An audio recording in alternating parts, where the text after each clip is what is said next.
ഒരു ദിവസത്തിൻ്റെ പകുതിയിൽ കൂടുതൽ സമയം ഇവർ 3 പേരും ചിലവഴിക്കുന്നത് വീടിൻ്റെ പുറത്താണെന്നാണ് എനിക്ക് തോന്നുന്നത് കേട്ടോ.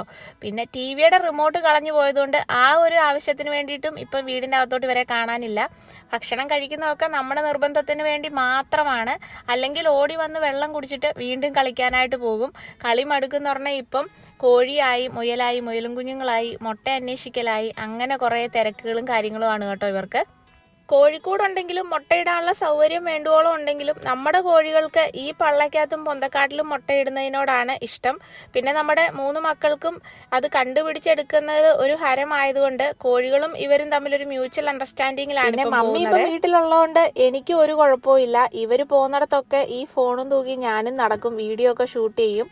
അതുകൊണ്ട് സമയത്തിൻ്റെ പ്രശ്നമൊന്നുമില്ല. ഇപ്പം നമ്മൾ കുറച്ച് പൂച്ചെടിയും കാര്യങ്ങളൊക്കെ നട്ടു വെച്ചിട്ടുണ്ട് കേട്ടോ. പക്ഷേ എന്ത് നട്ടു വെച്ചാലും ഇവരുടെ മുമ്പിൽ ഒരു പ്രയോജനമില്ല. ഇവരതെല്ലാം ചേകഞ്ഞ് നശിപ്പിച്ച് ശരിയാക്കും. മുട്ട തരുമെന്നുള്ള ഒരൊറ്റ കാരണത്തിൻ്റെ പേരിൽ ഇവരോടങ്ങ് ക്ഷമിച്ചേക്കുകയാണ് കേട്ടോ. അല്ലെങ്കിൽ എപ്പോൾ ഇവർ ചട്ടിയിലായും ചോദിച്ചാൽ മതി. കഥകൾ ഞാൻ പിന്നെ പറയാം. എനിക്ക് കുറച്ച് ആപ്പിൾ കിട്ടിയായിരുന്നു. ഇത് നമ്മൾ കടയിൽ നിന്ന് മേടിച്ചല്ല കേട്ടോ, മരത്തിൽ നിന്ന് പറിച്ചെടുത്ത ആപ്പിളാണ്. ഇച്ചിരി പുളി കൂടുതലായതുകൊണ്ട് മമ്മി പറഞ്ഞു എല്ലാവരും അച്ചാറിടുകയും ജാം ഉണ്ടാക്കുകയൊക്കെയാണ്, നമുക്ക് വേറൊരു പരിപാടി ചെയ്യാമെന്ന് പറഞ്ഞുകൊണ്ട് മമ്മി ഇതെല്ലാം ഒന്ന് അരിഞ്ഞ് വൃത്തിയാക്കി എടുക്കുകയാണ്.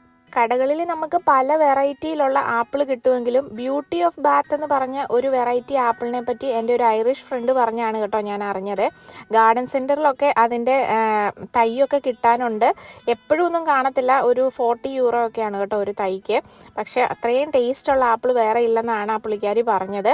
അപ്പം ഞാനും ഓർത്തു ഇനിയും ഗാർഡൻ സെൻറ്ററിൽ പോകുമ്പോൾ കാണുവാണെങ്കിൽ ഒരു തൈ മേടിച്ചൊക്കെ വെക്കണമെന്ന്.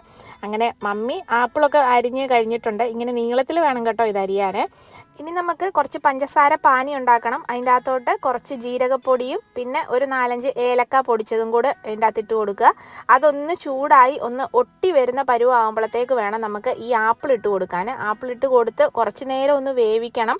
ആപ്പിൾ ഒരു പകുതി വേവായി കഴിയുമ്പോഴത്തേക്കിന് നമുക്ക് സ്റ്റൗ ഓഫ് ചെയ്യാം. അതിന് ശേഷം നനവില്ലാത്ത ഒരു ഗ്ലാസ് ജാർ എടുത്തിട്ട് ഈ ആപ്പിളിൻ്റെ ചൂടൊക്കെ ഒന്ന് പോയി കഴിയുമ്പോൾ അതിൻ്റെ അകത്തോട്ടിട്ട് ഒന്ന് അടച്ചു വെക്കുക. ഒരു 3-4 ദിവസം കഴിഞ്ഞിട്ട് ആ ജാറൊന്ന് തുറന്നു നോക്കിയാൽ എൻ്റെ സാറേ ആ രുചിയും മണവും വേറെ ലെവലാണ് കേട്ടോ. അമ്മാതിരി ടേസ്റ്റാണ്.